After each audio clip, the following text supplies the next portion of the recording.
Bom dia, boa tarde, boa noite, futuro calouro. Tudo beleza? Meu nome é Breno Meira e o Calourologia hoje é de Física. A gente vai falar sobre transmissão de calor, para poder aprofundar um pouquinho naquele nosso vídeo em trio sobre aquecimento global. Se você ainda não viu esse vídeo, corre lá no canal, beleza? Ele tá lá. Aproveita, se inscreve, ativa o sininho que tem muito conteúdo legal que vai sair esse ano ainda, belezinha? Então olha só, a gente vai falar de condução, convecção e radiação térmica, que são as três formas mais importantes de condução de energia térmica. E aí nós vamos chamar, vem aqui no papelzinho comigo, um convidado para esse vídeo, que é o Menino Vilela. Olha ele que bonitinho. E o Menino Vilela está aqui fazendo um churrasquinho de queijo, tudo bem? Está aqui assando um queijinho, usando ali um espeto, com a sua basezinha ali de madeira. E como que a energia ela é transferida nessa situação? Veja bem, o fogo fornece calor, energia térmica para essa primeira parte do espeto que está bem pertinho dele aqui. E a gente sabe que a temperatura está associada à agitação das partículas, beleza? Essas partículas que estão aqui, ó, começam a ficar muito agitadas e colidir com as partículas vizinhas. E aí, por meio dessas colisões, a energia vai sendo transferida e conduzida até chegar lá na pontinha onde é que está a mão do Menino Vilela. Justamente por causa disso, o que o Menino Vilela vai fazer? Usar um espeto que tenha uma base de material isolante para poder proteger a sua mão e não se machucar. Tudo belezinha?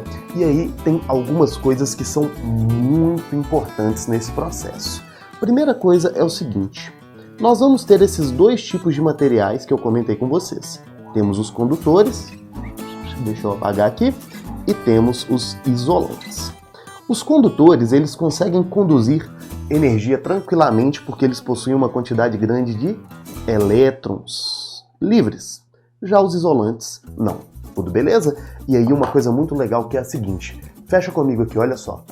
Imagina que você agora, futuro calouro, após assistir esse vídeo, tá com uma fominha gostosinha, e aí você vai lá na sua geladeira, abre a geladeira, e você se dá de frente com um recipiente de papelão de pizza. Você vai ficar provavelmente muito feliz, pizza é um negócio muito bom, todo mundo gosta. E quando você olha para a porta da geladeira, você vê uma lata de refrigerante.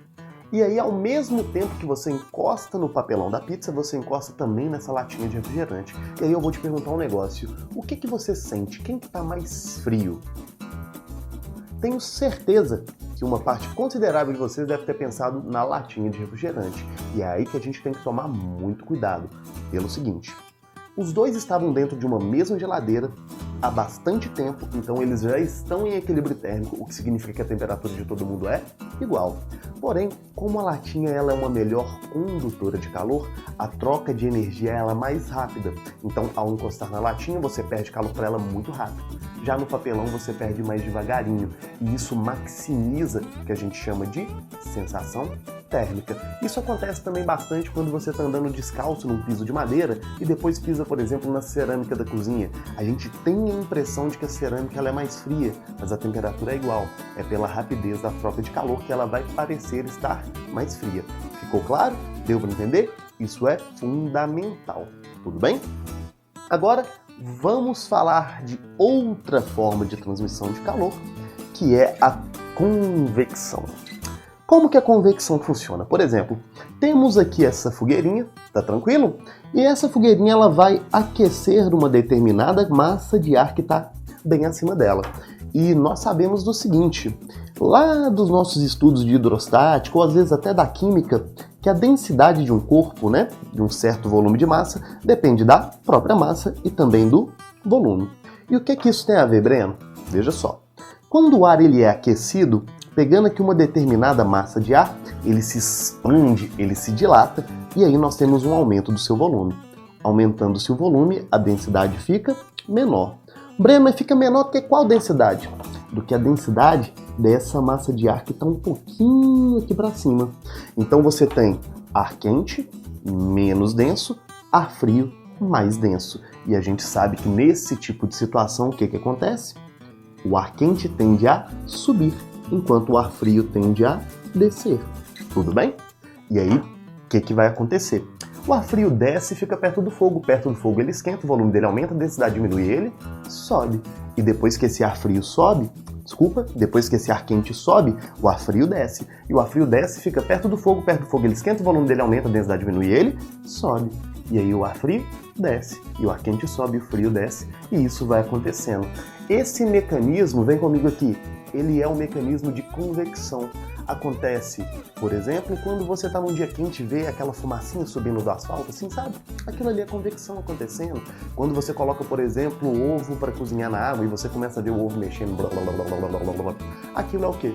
A convecção acontecendo no núcleo da Terra, né? O movimento do magma, está associado com alguns tipos de chuva também e várias coisas. Tem até um exemplo muito bom que já caiu na prova de física e já caiu na prova de geografia do Enem, que é esse daqui, ó. Fecha comigo aqui no papelzinho. Durante o dia, a gente sabe que a areia está mais quente, enquanto o mar está mais frio, né? A água tem um calor específico muito grande, então ela custa esquentar. E aí o ar quente sobre o continente sobe e o ar frio que estava sobre o mar desce. E aí você tem um ventinho batendo do mar para o continente, é a chamada brisa marítima. Agora, durante a noite, tudo se inverte. O continente está mais frio, enquanto a água está mais quente. E o ar quente sobre a água sobe, enquanto o ar frio sobre o continente vai descer. E aí você tem um ventinho que vai batendo do continente para o mar. É a famosa brisa continental. Tudo tranquilo, futuro calouro? Acho que tá dando para entender legal, né? Mas no finalzinho, não preocupa não, a gente vai voltar e fazer um resumo das principais características de cada uma dessas formas de transmissão de calor. Agora, para que nós possamos entender a última forma de transmissão de calor, temos a radiação e mais um belíssimo convidado, menino Davi. Olha que bonitinho ele aqui. E aí vamos imaginar Davizinho, nosso viking crossfiteiro lá de Governador Valadares, pertinho aqui do fogo, tudo bem? Se aquecendo. E se você já parou perto de alguma fogueira, de festa junina, alguma coisa desse tipo, eu tenho certeza que você já sentiu, né? Que vai bater aqui, ó, um trenzinho quente no você. Mas não é condução, porque não há contato, tudo bem? E não é convecção, porque o ar quente ele vai para cima, ele não vai de ladinho.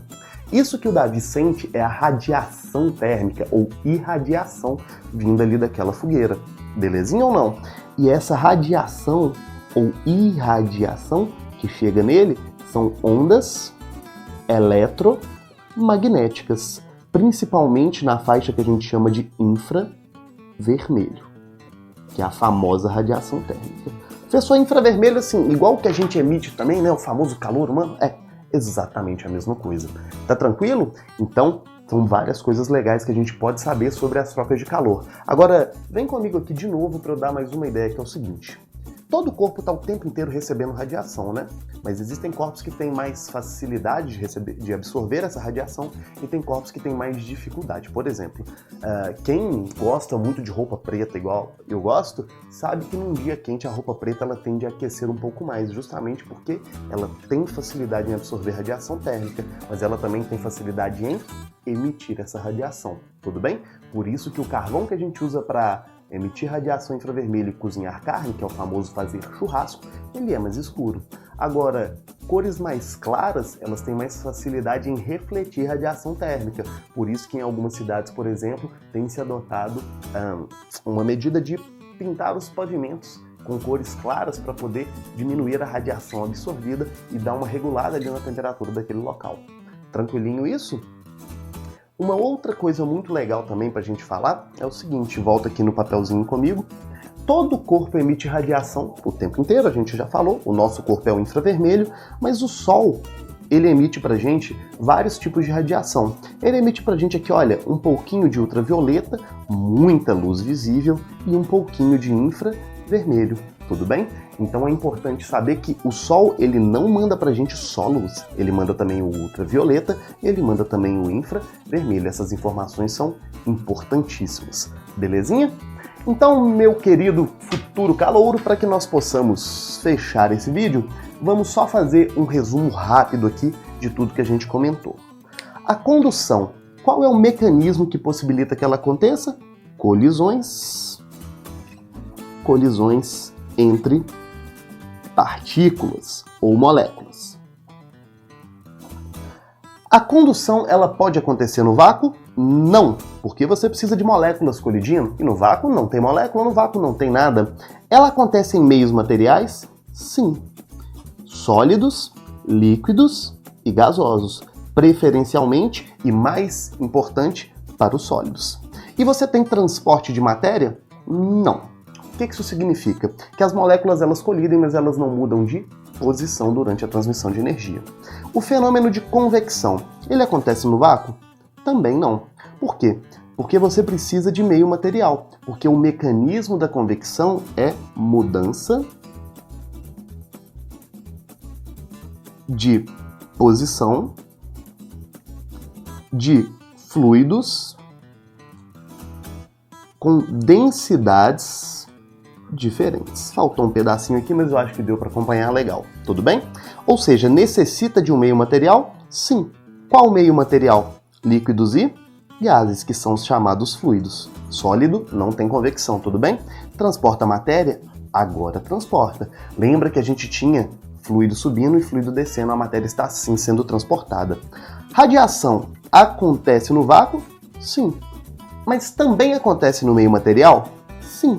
Por exemplo, a luz que ilumina aí o seu quarto, ou que sai da tela do seu computador e vai até o seu rosto, é um tipo de radiação propagando aonde há matéria, né? A grande verdade é que a radiação passa no espaço vazio entre a matéria, tudo bem? Transporta matéria? Não.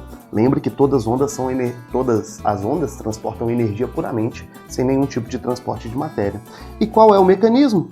Ondas eletromagnéticas. Tudo bem? Futuro calouro, então é isso, espero que tenha dado para entender, tema importantíssimo para o Enem. Não deixe de comentar e falar o que você achou, se gostou, se não gostou, e dá pra gente um feedback que a gente quer sempre melhorar e produzir um conteúdo mais bacana para você. Tchauzinho, beijo,